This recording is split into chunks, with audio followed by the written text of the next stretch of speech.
Should be streaming now. All right. Oh,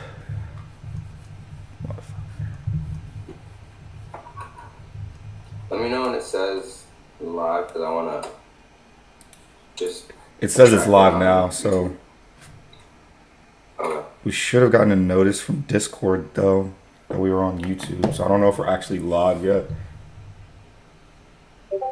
It's in the garage! Nick, Nick, Dog.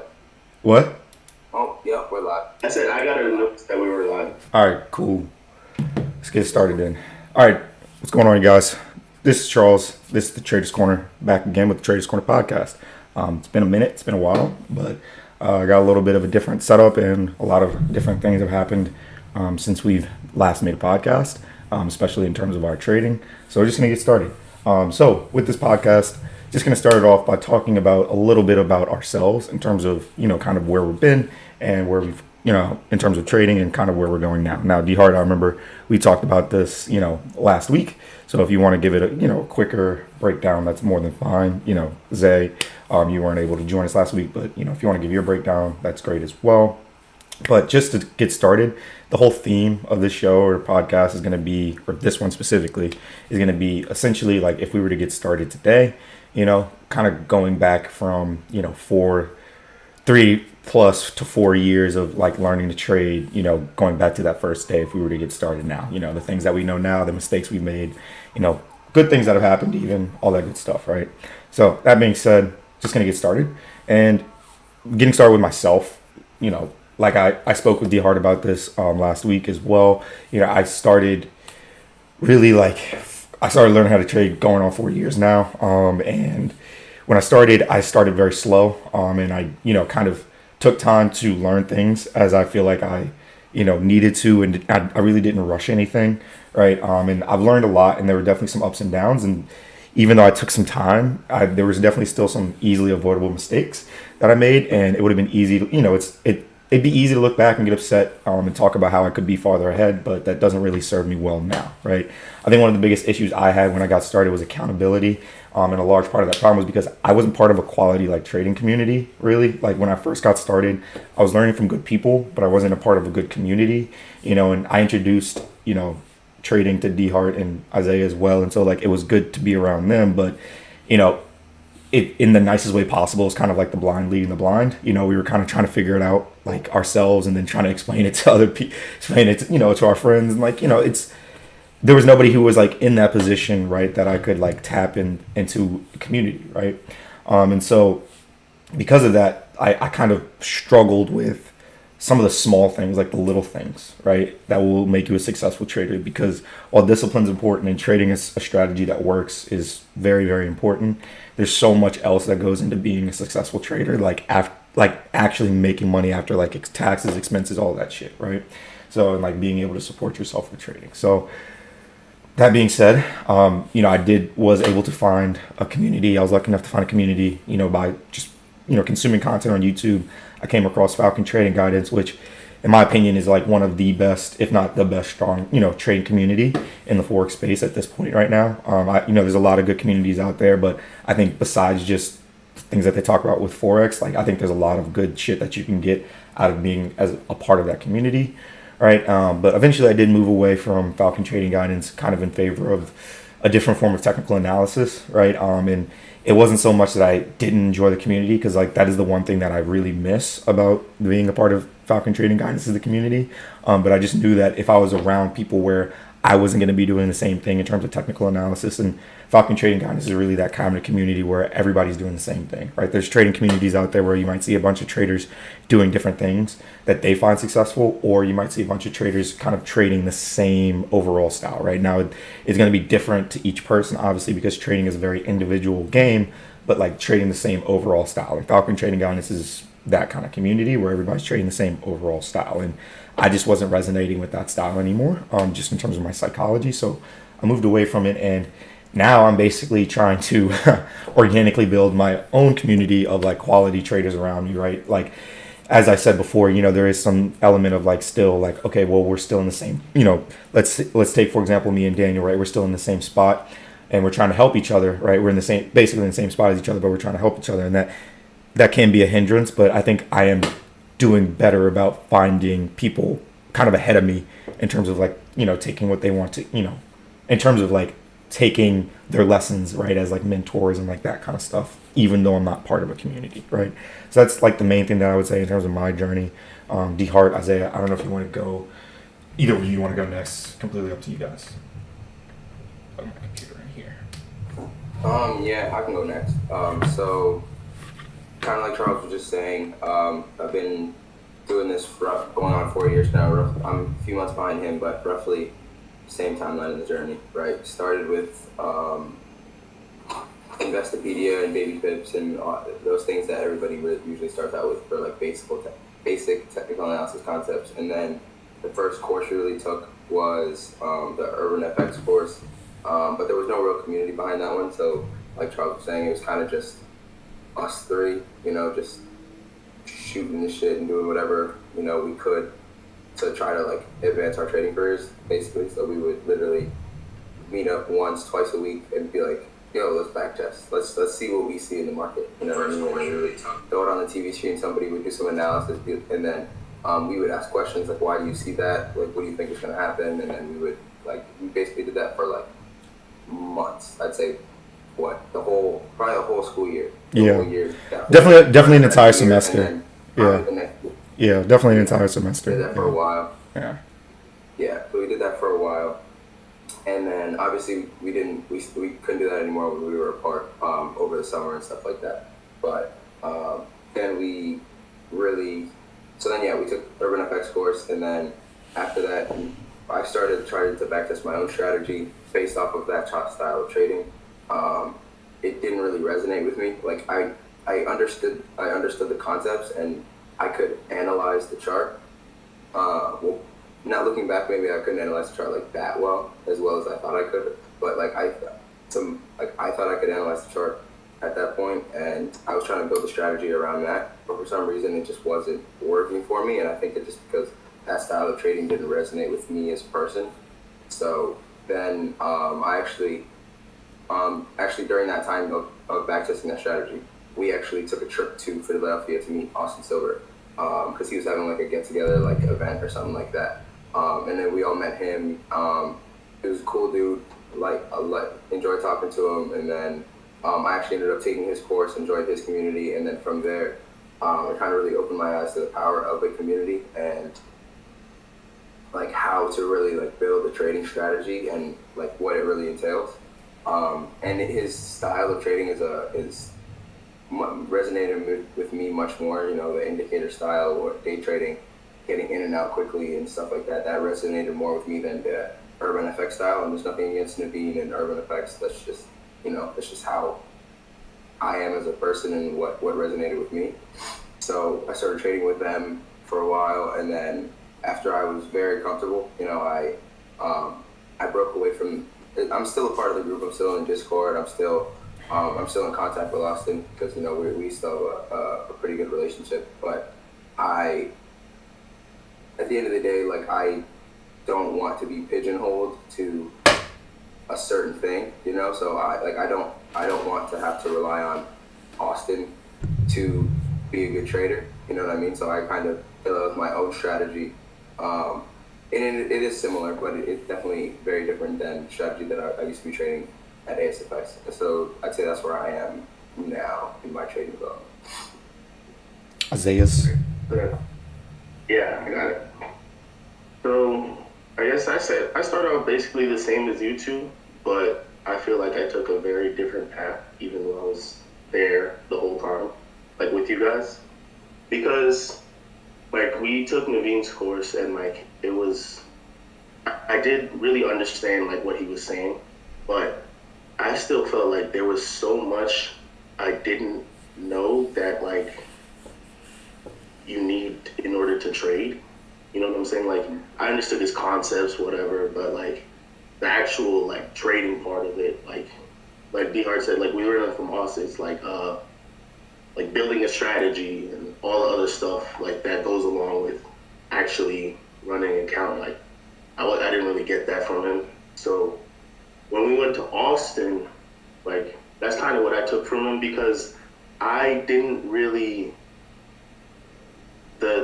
his trading strategy didn't really resonate with me like as much as it did with the Hart.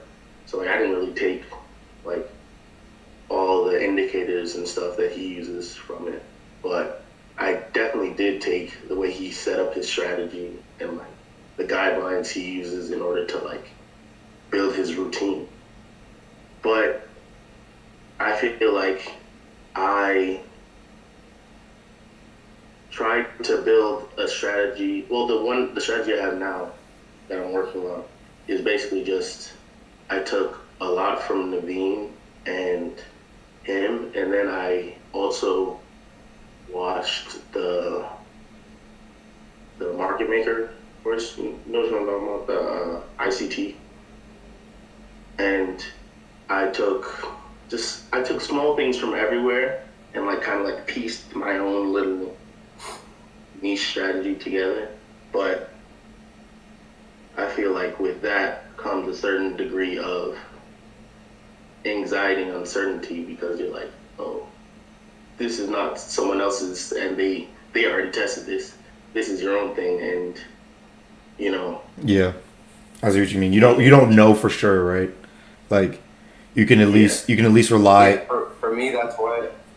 Yeah, that's why I'm very grateful for having taken Austin's course and like resonating with that strategy because it was like he backed us as a strategy and it was a ready-made strategy that had a proven concept. You know what I mean? And like being a newer trader, that's it's very helpful because you don't have to spend the time doubting yourself because the strategy that you're doubting isn't your own. You know what I mean? And if it's coming from someone that you trust, like I trusted Austin after taking his course, and I trusted that he's a good trader and understands like what it means to be a consistently profitable trader. So like I trusted him, and he proved that the strategy had worked. So all I have to do is just do what he says and trade the strategy to the letter of the law, right? And just do that over and over. And for a beginning trader, that really helped. But Yeah. like you said, like I want to build that trust in myself. I didn't want to have to rely on him for that trust in the strategy. If that makes sense. So that makes sense. A lot of sense there. You can say something. Yeah, I wanted to let you finish first though. If you had anything else to say.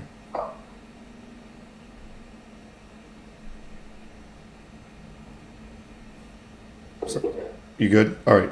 Yeah, no, I think so. That's actually interesting that you say that because I think there's an element of truth to what you're saying, DeHart, especially around the idea of you don't have to spend time worrying about and what what I'm doing truly objective and does it truly work, right? You know what I mean? Because even if you see success with something, you don't know that success is going to continue into the future, right? You don't know that you're going to be able to trade this strategy. Like let's say you have success in May, you don't know that you're going to be able to trade it in June if you've never seen somebody else do it, right? If you've never seen somebody else trade it the entire year and make money, you don't ever really truly know. But I think at the same time, and this is because I used to very much think the exact same way, but at the same time, I've been reading this book, Trading Psychology. I've talked about it a lot, Trading Psychology 2.0 with Brett Steenbarger. And he actually takes a very different look at it where he personally feels that it actually isn't the best thing for a newer trader to take something that somebody else has built because he thinks, and this is his personal opinion, he thinks at the core, what is important to a strategy, and I think something that's really interesting about, we each talked about a point where we didn't resonate with a strategy that somebody else had, right? Like I talked about not resonating with Falcon, and he's been trading that shit for years. Isaiah talked about not resonating with ASFX. You talked about not resonating with Naveen, right? And Naveen is successful and has been successful for some time, right? So that being said, we each talked about things that we don't resonate with, and Brett Steenbarger talks about this idea of what you should really do is build a strategy that fits you as a person. Like that's the most important thing. Like whether you trust it or not, like yeah, he's like he gets where people come from in terms of like exactly like we're talking about now. You can trust it. You're a new trader and you can trust that somebody else has done it before, right? And that's only logical. That's only logical human thinking to say to yourself, here's somewhere where I want to be. Here's someone who's already there. Let me do exactly what they do, right? That's only logical human thinking. But he's like, see, but the thing about trading is it's often like very illogical in that a lot of times what's most important is it actually being, you know, fit to your strengths as a person. You see what I'm saying? So yeah, it's, I don't know, it's just interesting. I thought that's another way to think about it because he was saying how, well, a lot of people will give you a strategy. He thinks what would be better served to people is if you had a mentor who, you know, if you're a newer trader, they show you basically anything they might know about technical analysis, and then they kind of show you what Isaiah was talking about in terms of the idea of here's how you build a strategy out of whatever it is that you took, right? Like kind of more the Akil approach to things, right? Like if you ever looked at, I took the 14-day free trial for tier one trading. That's what it called. That's what it's called. Tier one trading, and there's so many different ways of trading in there. Like you could be you could learn how to be a breakout trader. You could learn how to be like a strictly support and resistance trader. You could learn how to be a harmonics, indicators, RSI. Like you could be so many different things just by taking their course. And what Akil teaches you is how to put a strategy together. You know what I mean? So it's interesting. I think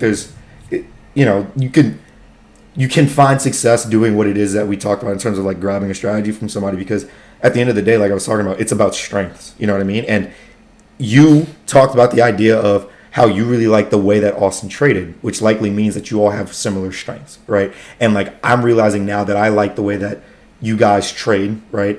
Because I tried to make myself a swing trader because I thought that's what I was supposed to be, but I realized like that shit didn't really resonate with me.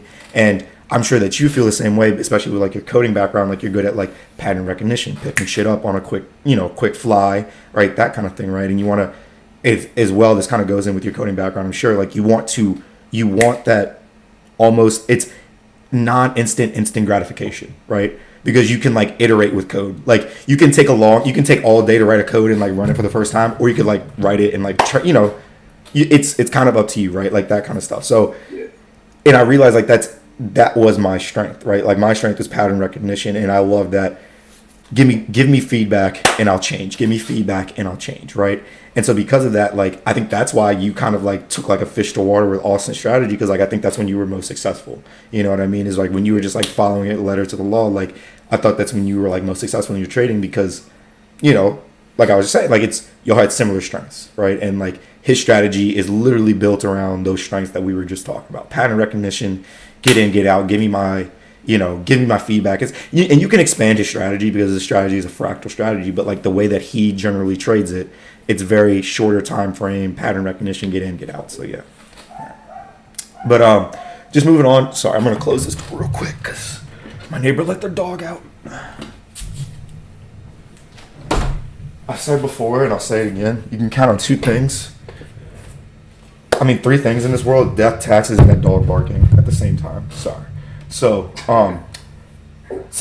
we'll get started with some quick questions. All right. So getting back to when you first got started, we all didn't really get started and just start seeing hella profits and all this shit flowing into our accounts, right?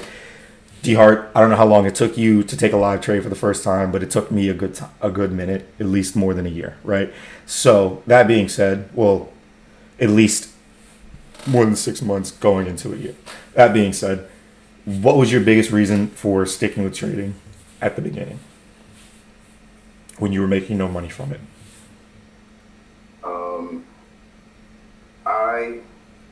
I'd say one thing that I've always had is a long-term view on what things could be. So like that, I'd say that, like I recognize what trading could be for me. Not saying that, I might never reach that, and maybe I will, maybe I won't, but I recognized early what the benefits of trading could be for me and how it could benefit my life and things I wanted to do. So that's really it. I was like, all right. From the point I realized that on, it was over. Zaya, same question. Well, D-Hart kind of took the answer I was going to say first, but I cut back a little bit. I would say it's kind of related in a similar way, but like we got started, like we're still very young, You know what I'm saying? And we're still like we got started very young, and we're still very young. You know what I'm saying in terms of the grand scheme of it. Right. So like, I'm like, it's okay if it's not like you don't get the immediate like payout, or like you don't immediately start like you don't immediately get it. You know what I'm saying? Like, if you think about it, like, school, bro, you be how long were we in school for, bro? Like, not just college. Like, we were in college for 4 years. We were in high school for 4 years. I was in It takes school time to my learn. entire life. Exactly. We're in school for our entire lives, basically. You know what I'm saying? Right. Like,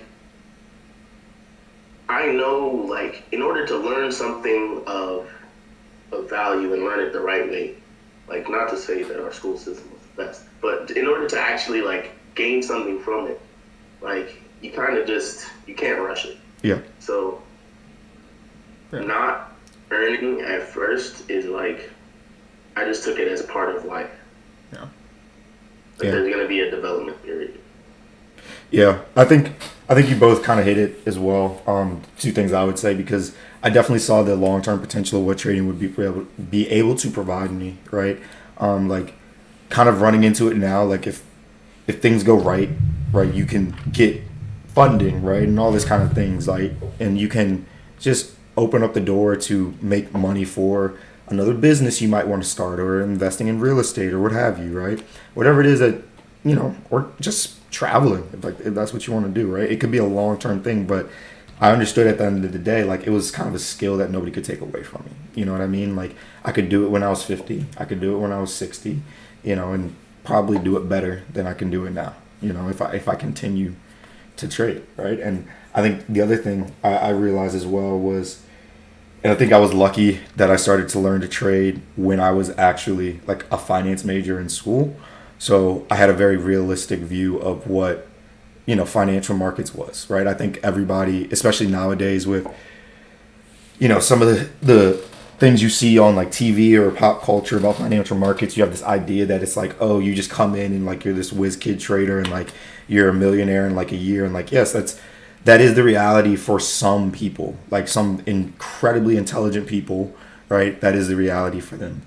But for the vast majority of us, we're trying to get really good at something that, people spend their entire lives at. You know what I mean? Like, there's traders now who have been trading, and they've been trading since they were trading their entire lives since the 70s. So imagine the types of things that they've seen, right, that we haven't even thought of, right? And like, to think that I would be able to just in 3 or 4 years, kind of make it in trading. And I don't think you ever really like make it, but like, if you could proverbially say like, quote unquote, make it, I don't think that was like a possibility. I think I had that moment where I realized, like, as much as I want to be doing these things, I can't rush it, like Isaiah was saying, because like, it's kind of going to happen when it's going to happen. And this is a skill that takes, like, this is not an easy thing to learn. Like, we're learning things that are kind of counterintuitive to human nature.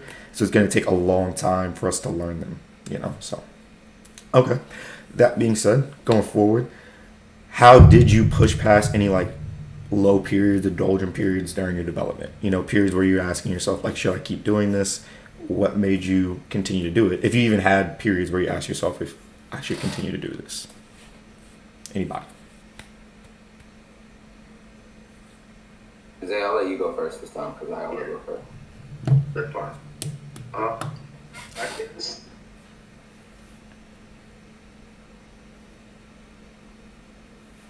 I just kind of looked at you guys when I was like stuck. Like, I always knew I still wanted to do it. You know what I'm saying? Like, but I did kind of wonder if I was like cut out for it for a while. I was like, me, like I've been mainly working with you guys and mainly talking to you guys about this stuff. And like, I feel like you guys adapted to it faster than me. But even though we just talked about how that shouldn't matter, like, we're thinking long game. It's still kind of like It does weigh on you. affect. Yeah. Yes, but it also worked on the flip side, where it was like, I guess I kind of took it as a healthy competition. I was like, all right, I'm not finna let these guys just beat me. And like I know that's not like how everyone does motivates themselves, but it worked for me, you know. So I'm like, all right, these are my friends. You know, me and DR, we compete in everything like soccer, FIFA. Oh my god, me and Chuck used to get really competitive in the I would win. playing. I'm 60, 64 So, like, days, baby. Yeah. So literally, I kind of I just found whatever I could to, you know, kind of get me out of my little slump and get back to work. Daniel. So yeah, for me, I kind of echo that. Like, I'd say I'm a very competitive person. Like, even just in honestly anything I do. Like, even my girlfriend. Like, one time we just You're, we both drove separate cars one place and then we raced home. You know what I mean? Like, we're both very competitive people, and just in general, I'm a very competitive person. So the fact that I was on this trading journey with the two of you who are also competitive people, and like I saw you guys doing back testing and like saying stuff and doing and putting work in, and I was like, all right, well, like I'm not getting left behind in a similar fashion. But like I also have taken weeks, month in my entire let's call it 4 years of trading journey. I've taken weeks and months off at a time, many different times, you know, and that's just maybe it's for mental health or I'm doing other things that take priority at a certain given time. But I've always come back to it, and that kind of tells me that this is something that I clearly enjoy because I'm coming back to it. Like I see it the same as like video games. Like I played video games my entire life. I enjoy it, but I'll stop playing for weeks or months at a time, and then sometimes I'll be like, you know what, like I'm trying to play a quick game of FIFA, you know, because that's something I enjoy, so I'll go back to it and continually going back to the same thing after having taken off a certain amount of time. I think, for me anyway, like signals that I clearly enjoy that thing in some way, shape, or form. Yeah. Sorry, go ahead. You actually just reminded me of. Sorry, I just want to interject because, No. like, just between me and D Hard, you reminded me of a good quote that my dad always uses, and it's like something along the lines of, "The race is not for the swift; it's for those who endure." So, I like that quote. Yeah, even if you need to take a little breather, you're losing, but you're not quitting. You know what I'm saying? So. Sorry, 1 second. Caitlin called me. Yeah, so I definitely think for me, there's definitely some element of what you guys said in terms of kind of like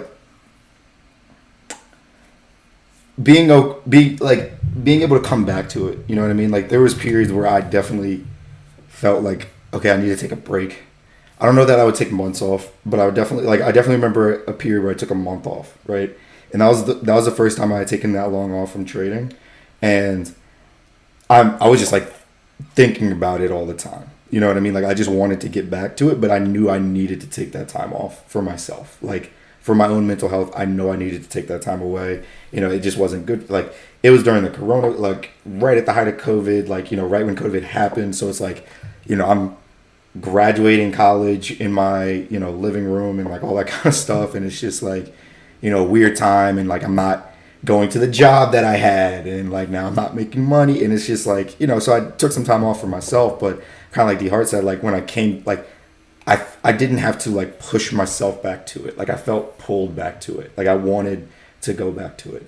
And I think as well, there was an element of not so much, because I think what I tell myself now in terms of belief is if somebody else can do it, you can too. So like what I tell myself now, and actually like write it on my mirror, is if Akil can do it, you can too. Because I listen to Akil's like first like story of like how he got started, and like I kind of resonate with that so much because like he's just some, you know, former athlete in college who he finds trading and he really takes to it, and like he tries to make it work for himself. You know what I mean? Like it, and he didn't really have anybody there, like, you know, and all that kind of stuff. So I always tell myself, like, if he can do it with the informal training that he had and had to give himself, you can too, right? But I also think I tell myself all the time, like, I'm not going to let this thing break me. Like, I only have failed when I stop trying. Like as long as I am, it's the same way with trading, right? Like I can't be a successful trader if I'm not trying to trade, right? And so the minute I stop, that's when I failed. And I'm not saying like the minute I take a break, I failed, but I mean the minute when I decide that I'm no longer coming back and I haven't, accomplished my goals before I did that, then that's when I've, failed. And like that's the only point when I failed. But at this point, like it's kind of like I'm going to quote unquote break trading before trading breaks me. You know what I mean? Kind of thing where it's like I'm not saying I'm going to figure out trading, but I'm going to find success at what it is that I want to do in trading before trading makes me quit. You know what I'm saying? Like that's kind of how I've always had a mindset of that. Just because there have been like I can't even tell you how many times I've thought about quitting, but I've literally just told myself that I was like, no, it's not gonna break me before I figure it out. You know what I mean? Before I had deemed myself a consistently profitable trader, it's not gonna make me become a quitter. So I think that was my biggest thing. But Yeah. so go ahead. I think also the fact that like if you've seen something, like I subscribe to the belief that if you've seen something done, It's possible. then that means you can do it too. Exactly. Like that means it's possible, right? Yep. So like I forget the exact person and the exact timeline, but when like it for a while it was thought of to be impossible to run like a sub 4 minute. 5 minute or sub 4 minute Yeah. mile Yeah. or something like that. And I think, correct me if I'm wrong, but I think it was Oscar Robinson or what I forget his exact name, and I forget the. It was year, Oscar but Robinson. Yes. He ran a 4 minute sub 4 minute mile, 356. and then that next year he was the first person to do it, and then that next year I think like 5 or 10 people did the exact same thing. Yeah, and then it was like It's not hundreds that- of it's not people. that people. Yeah. Yeah, Yeah. and tons of people have done it now. Like Yeah. that's like it's commonplace now. And it was just the fact that he did it first, and people are like, oh well, it is possible.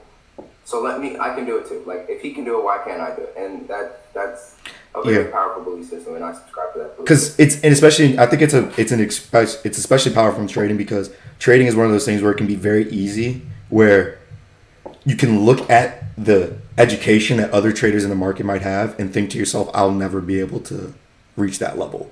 But if you see another trader who has the same basically educational background as you in the trading space reach the level that you want to reach, then it becomes possible, right? Like, and that's what I mean with the keel, right? Because, for example, like I said, I was a finance major, but I don't work on Wall Street.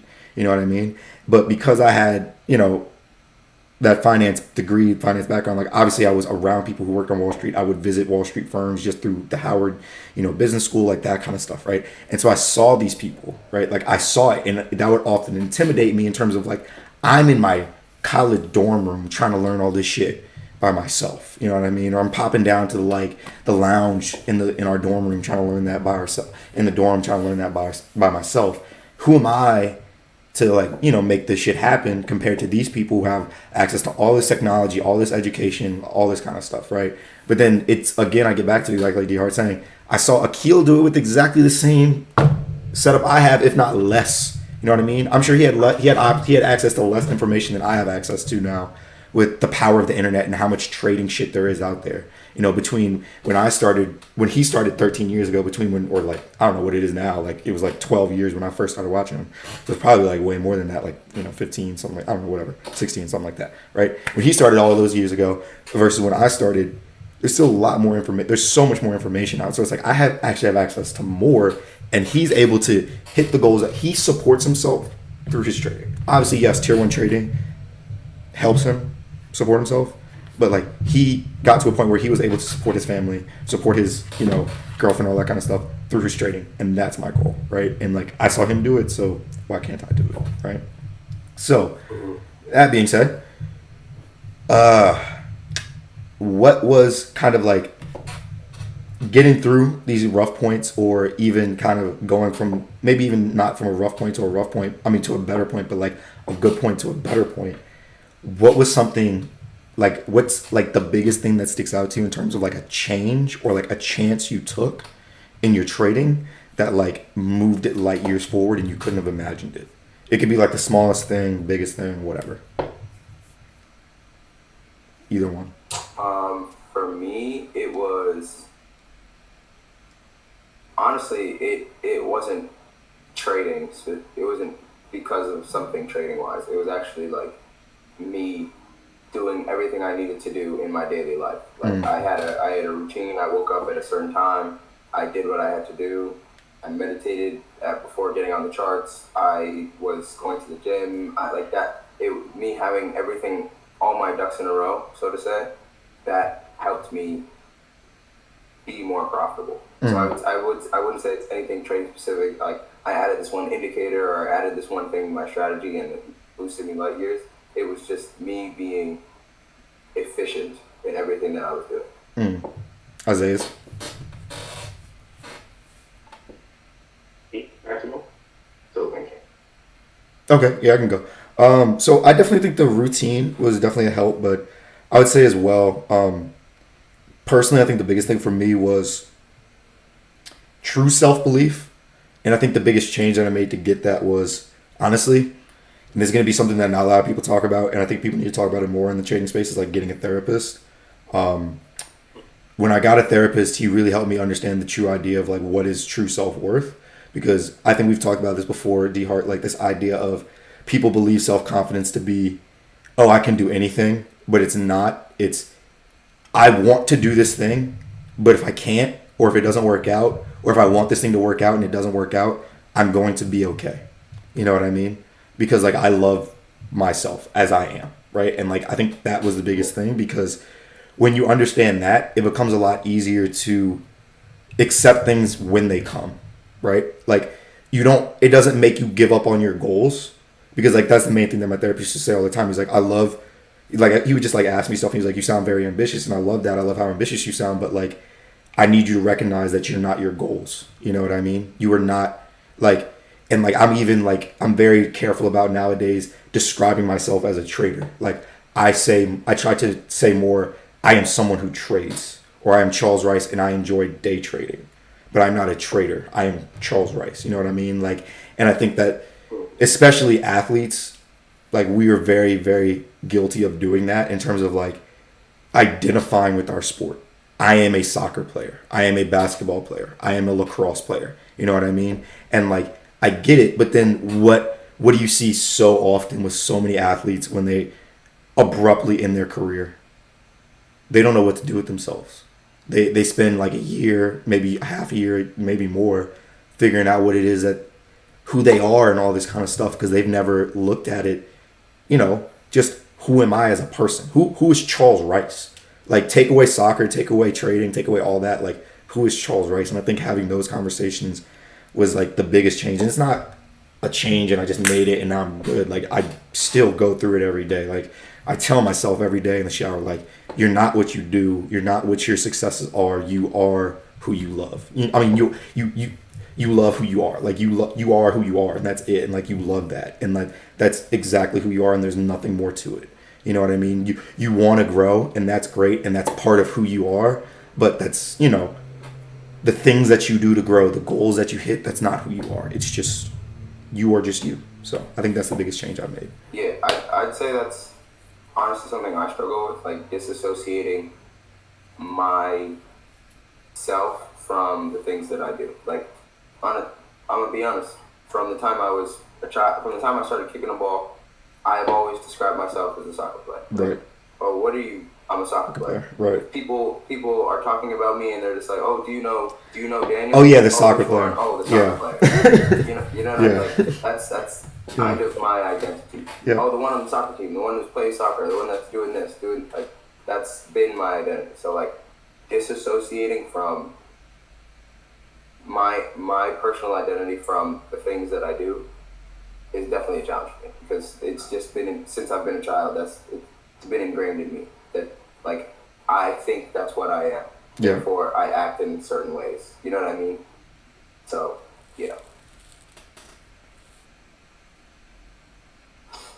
I thought of none. So, I was gonna say.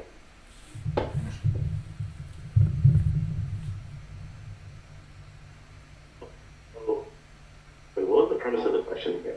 It's the biggest change or chance that you took or made to move your trading forward from a bad point to a good point. And you could even be in a bad point now, but I'm just talking about like a point in your journey right? Like I think that's important to look at. Like how do you get yourself out of the shit or move yourself from good to better, you know?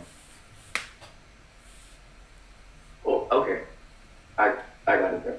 So I would say for me, it was learning how to make a strategy because I felt like always before that, like, oh, yeah, I know the concepts, but like, I have no clue how to apply it Mm. and no clue how to trade with it. You Mm-hmm. know what I'm saying? Mm-hmm. Like, I felt like I was just kind of like walking around in the dark, like with half knowledge of how the room should look. Right. But like, I felt like learning how to like actually like physically write a strategy and like how to build a routine off of it, then that was like turning the lights on because I was like, oh, so this is how people make money from. Right. You know, this is how you actually do all this stuff that they were talking about. Because like Naveen would talk about all this stuff, and I'd be like, okay, yeah, I get it. Like, yeah, I get the concept, but then when it came time to apply it to myself, I'd be like, Yeah. I don't get it. What do I do here?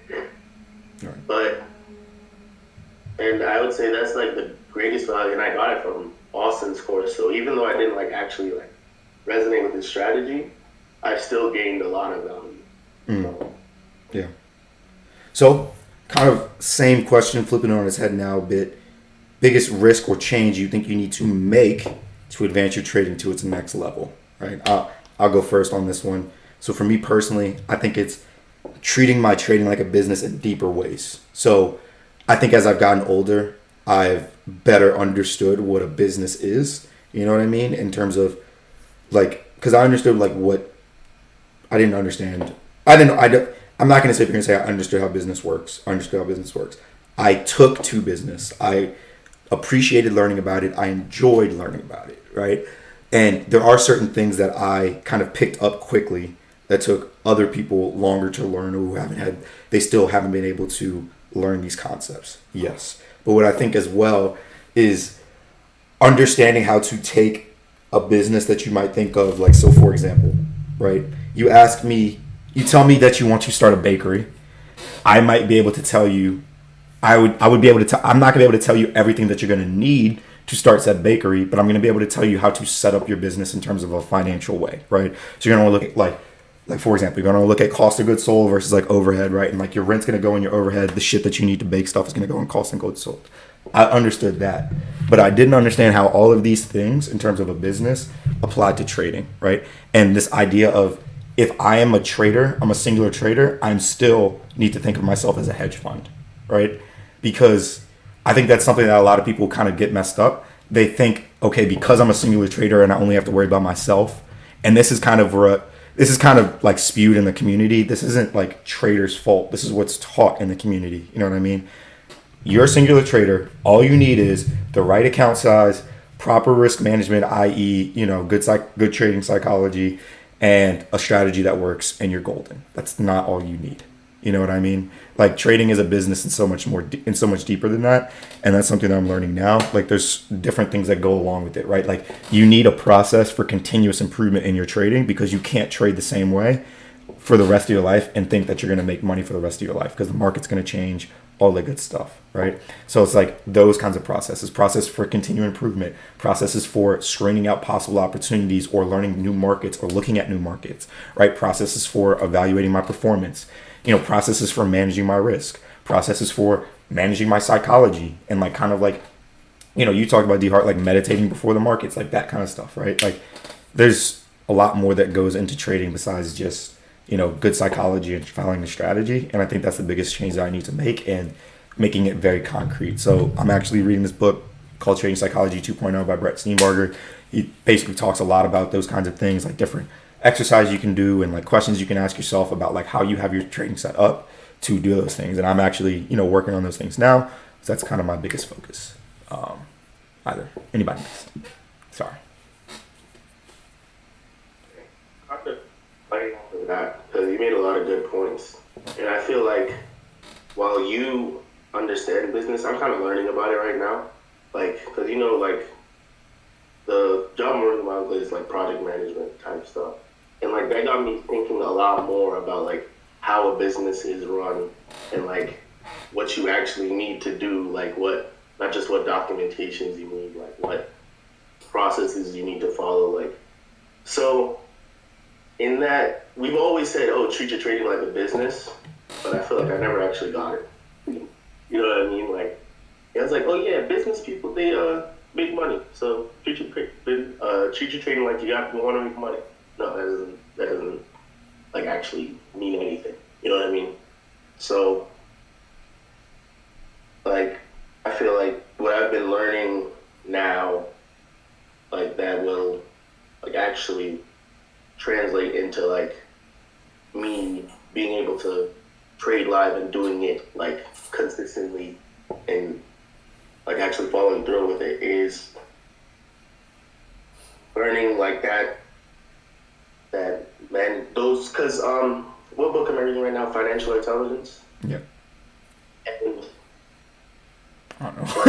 I say, yep, like I know what book you're reading. Right, right. I was like, I say, yep, like I know what book you're reading. Like I recommended it. I remember doing that, but like I don't know what you're reading right now. Sorry, I was confused.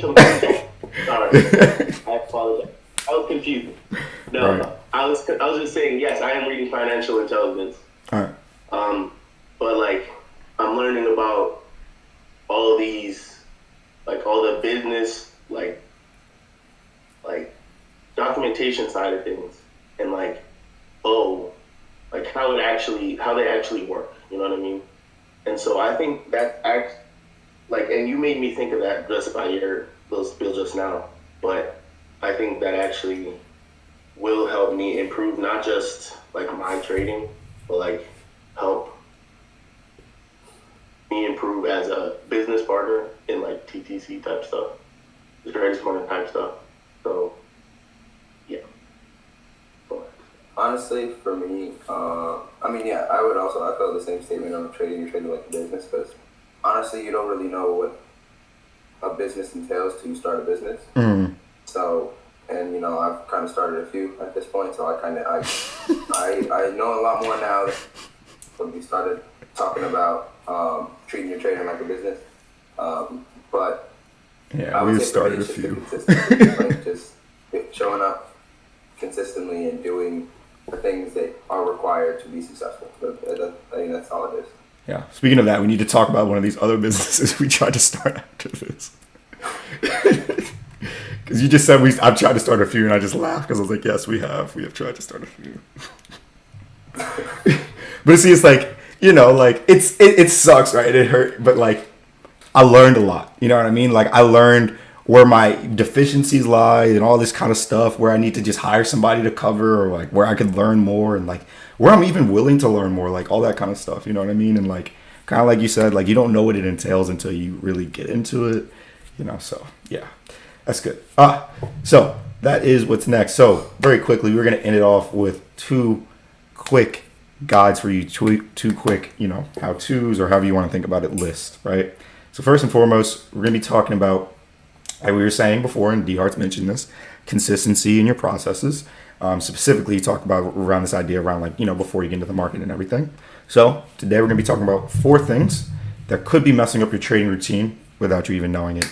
And I kind of just want you guys' thoughts on this. But kind of before we get into this, let's talk about how it might be going for you now, right? So like let's start with this though. This whole discussion is based on the assumption that you have a defined strategy, that you have tested and proven profitable, right?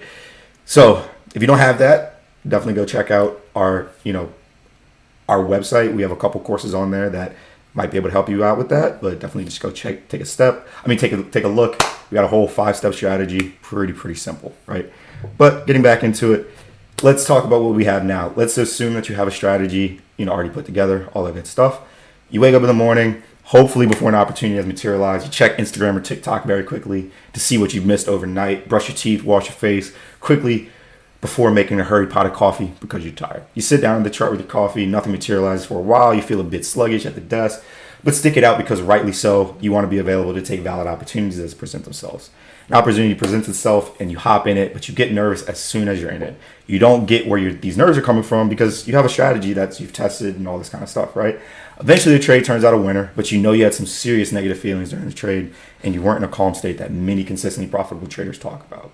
You don't get the problem because you have a strategy that, like I said, you have a strategy that you tested objectively. It works, but you're just not feeling comfortable with it, right? Now, I want you to imagine that you trade on a sample size and everything seems great. Then another one makes you wonder if you should be even be trading, right? It goes so bad, you lose so much money that you're just asking yourself, what am I doing? How could I possibly have done all these, simple mistakes, right? All the hard work you put in on that nice strategy that you developed, it feels like it's going down the drain, right? You can't seem to accumulate enough capital to quit your 9 to 5 or grow it, to grow those side hustles that you want to grow, right? You feel like a fraud and you really don't know why. I'm gonna be real with you. It's very simple and it's kind of gets back to this idea of what we were talking about. And it's this idea of treating your trading like a business, right? Now, again, like we said, there are a lot of different things that you can do to treat your trading like a business. But just to get you started, like we talked about, there are 4 simple things that you could be doing that could mess you up, right? And then obviously, if there are 4 simple things that you'd be doing to mess you up, what's going to be on the flip side of that is making sure that you don't do these things or make sure that you do these things, right? If it's something that you're not doing, right? So first and foremost, the first thing that we're going to talk about is, and it's going to sound really crazy, but it is actually very, very important for peak performance, especially in what we participate in as traders, which is a very mental game, and that's not drinking enough water. Like, now, D-Hart, I'm sure this is something that you don't have to worry about as much because you're still on that professional soccer journey, right? And so because of that, you're probably constantly worried about drinking water. But just kind of give us your take on like what you feel like when you don't drink enough water, even if just in soccer wise, like, not even just trading, but like times when like maybe it just gets away from you, you got a lot of shit going on, you just didn't get enough water that day. I mean, it's honestly very evident that like when you don't drink enough water, like you're not going to perform to the ability that you should be performing at. Like I'm sure I don't have to tell you guys, like if it's hot outside, you got a game 3 p.m.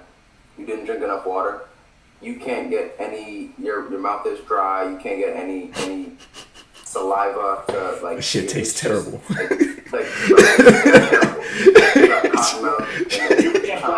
You're trying to spit, nothing's coming out. You got a pant. It's not like, and you just don't feel like your muscles don't feel like they can right. produce as much power, as much force. And little things in sports can throw you off. Even if psychologically you just don't feel 100%, that might throw you off enough to have a bad game, right? And the same thing can happen for trading because water is just as important for the brain as it is for the body. So, water is. I mean, to that point, because obviously you want to give something anecdotal, right? But you also want to give some like hard facts to it. To your point about how important water is to the brain, it's 78% water. You know what I'm saying? So it's like if you're dehydrated, your brain doesn't have what it's mostly made up of and needs to function. And how can you expect to make? I've also noticed most of the times that I do have headaches, like if I get a headache, probably didn't drink enough water. Yeah, Kayla hates me because every time she says she doesn't feel well, I'm like, you drinking enough water? You've been drinking water? It's like, I gotta check. It's crazy how often that's the solution. Like, right. It's crazy how often the solution to right. a bodily issue that you're having, headache, like something, drink some more water. Right. And you'll be straight. So that is first things first, and it seems kind of silly and trivial, but it is very important. And if you're going to take it serious, if you're going to take trading serious, you need to take your nutrition serious. And drinking enough water is definitely a big part of that. Obviously, you can throw in that taking your nutrition serious, right? Eating foods that give you, good, clean energy throughout the day. But another discussion for another day. Moving on to number 2, talk about, and that is not meditating, right? And I would even go as far as to say not meditating before you trade. Now, this is something that I have tried myself. I have tried meditating after the markets, right? Like just making sure that I had a time to meditate. after the markets and knowing that that was coming, right? And that should call me for the markets the next day, right? The meditation in the afternoon should call me for the markets for the next day. What I found is it's actually a lot more beneficial to meditate before you get into the markets. So much so that I will not allow myself to trade if I have not meditated that day. Do you guys practice meditation every day before trading? D Hart, do you?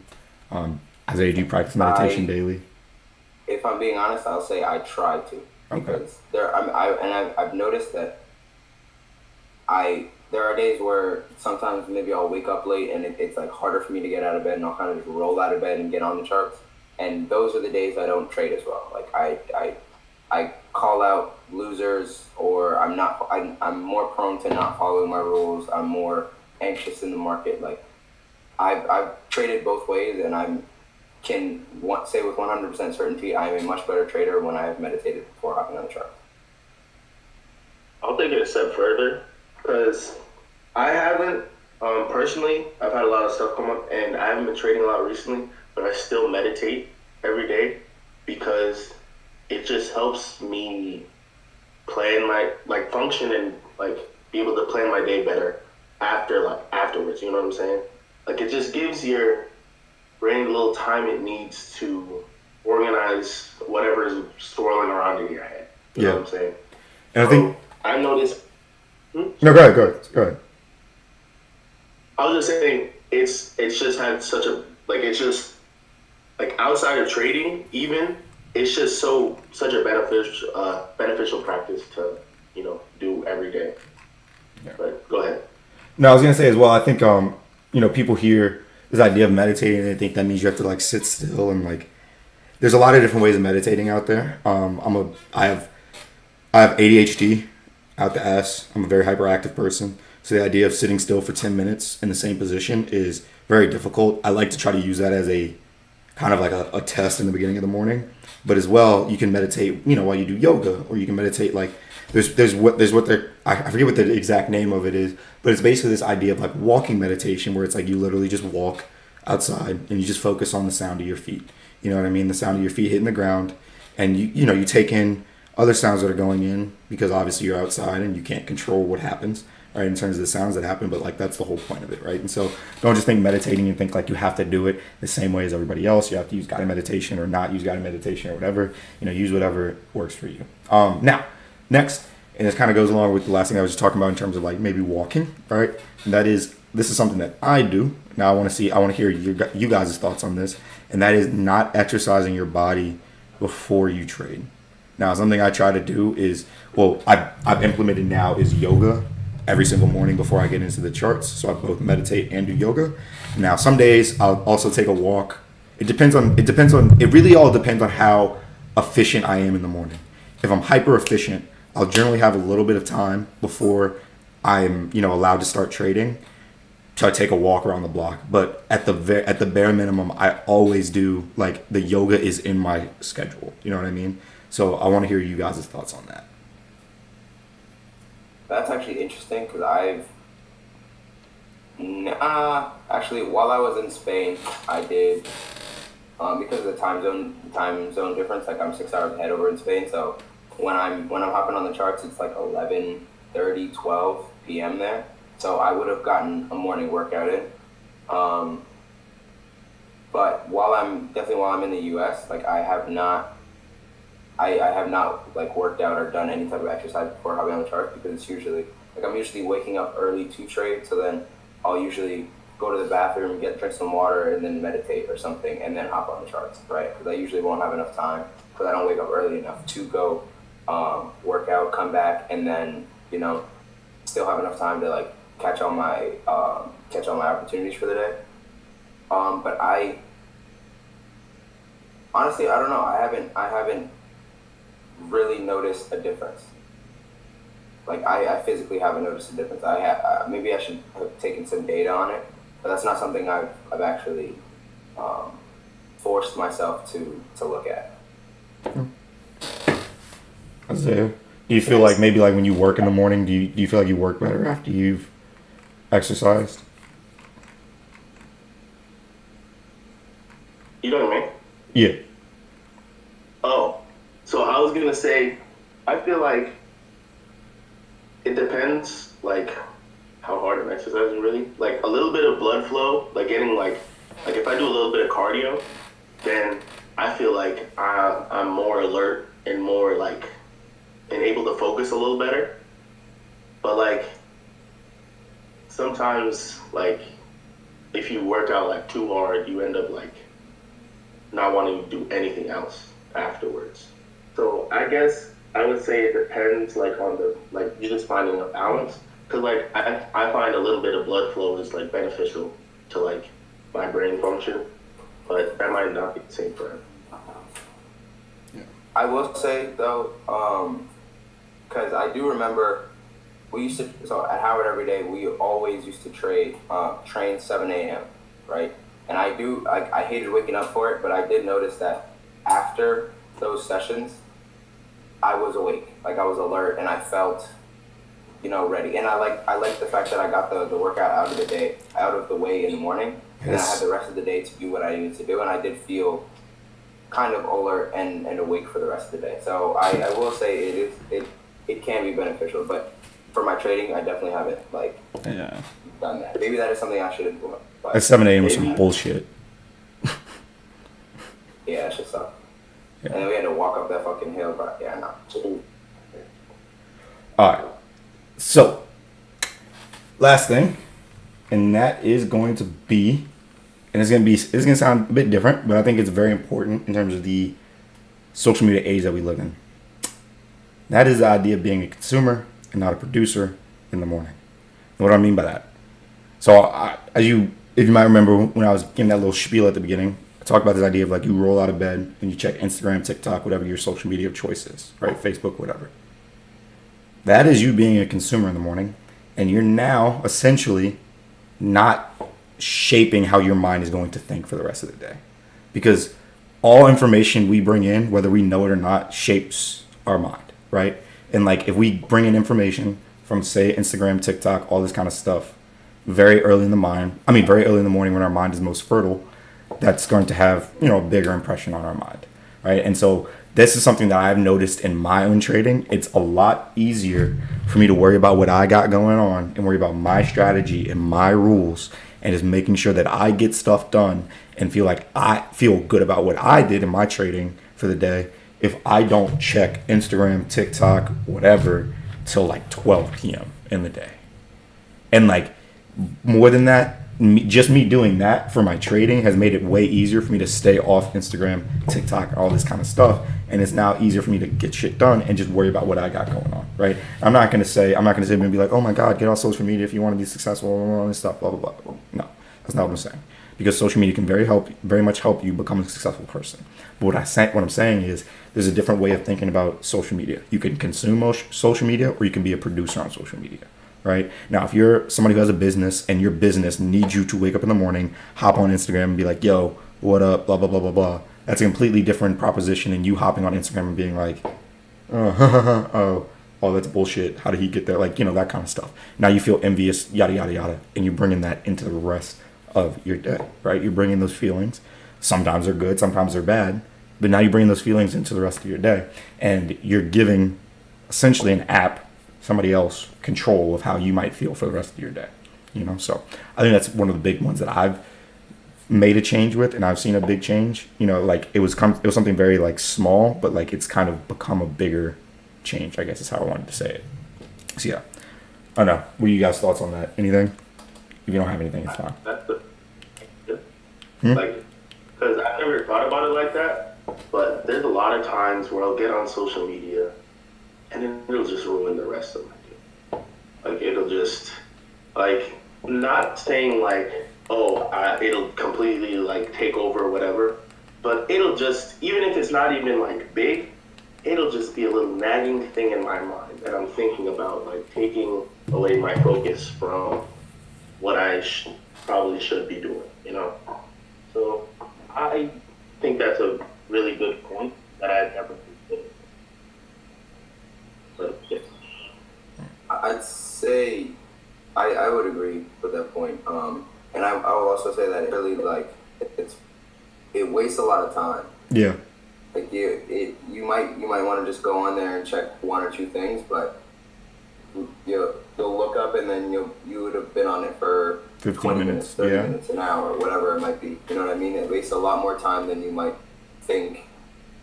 And if you're trying to be efficient with your day, so like I was saying earlier, when I was at my most profitable, my best run of trading ever, I was being very efficient. You know, I was doing what I needed to do when I needed to do it. I was doing this. I was working out. I was eating well. I was trading. I was meditating. I was getting work done. All that stuff, right? And I was being very efficient. And in that time, I was probably checking social media a lot less than other phases of my life. So I would definitely agree with that. Yeah. So just to end it off for today, we're going to give you a quick how-to, and we hope that this how-to helps you in your trading development. Right now, obviously, a lot of our stuff is geared towards newer traders, as that's where we're at in our career. Right. We still think that we can give back and help those who may be newer than us. Right. But we still want to gear our content towards newer traders. We want to talk, sideways, not try to talk up. Right. So that being said, problem we're going to be talking about, and this is a problem that Isaiah actually brought up a few times on this podcast so far, is the idea of building rules. All right. So Isaiah gave perfect color to it when he talked about this idea of you can understand all the concepts you want and not understand how to put them together to actually do what it is that what traders are supposed to do and make money. Right. And worse yet, let's say you write some rules, but then they leave you more confused and than disciplined, than disciplined, right? That is a very simple fix to writing rules, right? Sorry, do you want to say something? Somebody want to say something? I thought I heard somebody say something. Sorry. Yeah, so there's a very simple fix to writing rules that are kind of simple, right? And it's a very common thing among humans that we use every day, but I don't think a lot of people think to, use it in a blog. I mean, use it in their trading, right? And understanding that, it's something that I've learned from, trading coaches in the past, Akil Stokes specifically, right? It's this idea of the if-then syntax, right? So what do I mean by that, right? Think if I'm driving above the speed limit in an area, I know there are speed traps. Let's say like this. Think if I drive above the speed limit in an area where I know there are speed traps, then I'm more likely to get a ticket, right? Like it's the same type of thought, right? So that being said, use that same type of logic in trading. Only thing you might change with trading is what I like to call the if and then syntax, right? So what do I mean by that? If this happens and that happens, or if this happens and it happens in this certain way, then I take a trade, right? Or then I look for this next thing to see if I might take a trade, right? So using that syntax can be very, very, very powerful, and it makes things very simple in your trading, right? And if you can explain a concept in your strategy in the if-then syntax, then you probably understand it very well, or at least well enough to probably trade it, right?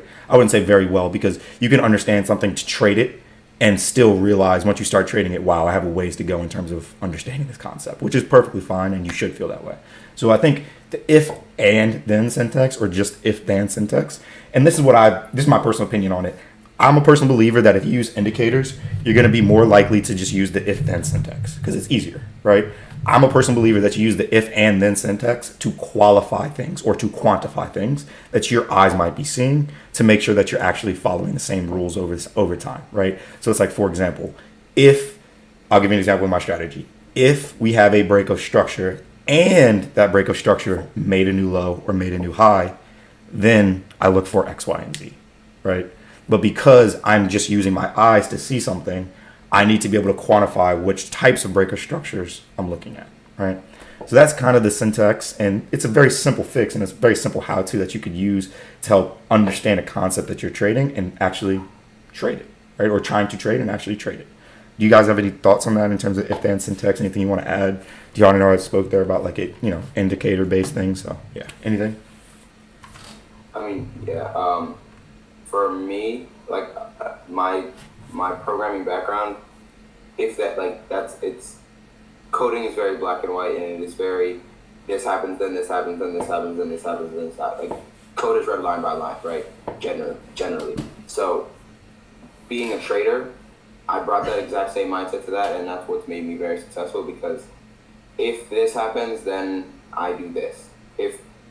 If price is above this indicator, then do this. If it is below this indicator, then do this. If it is showing me this, then I do that. Like if very black and white. It talking about things in if then syntax or if and then syntax, it makes it very black and white. And if it's black, if you wanna as a trader, you wanna limit as much ambiguity as possible, right? So all the gray area, all the stuff that you like, oh well, what if this? Then I don't know if this is actually what I'm seeing. But you want to cut all that shit out because you want it to be black and white. You want it to be, if I'm seeing this, then I do this.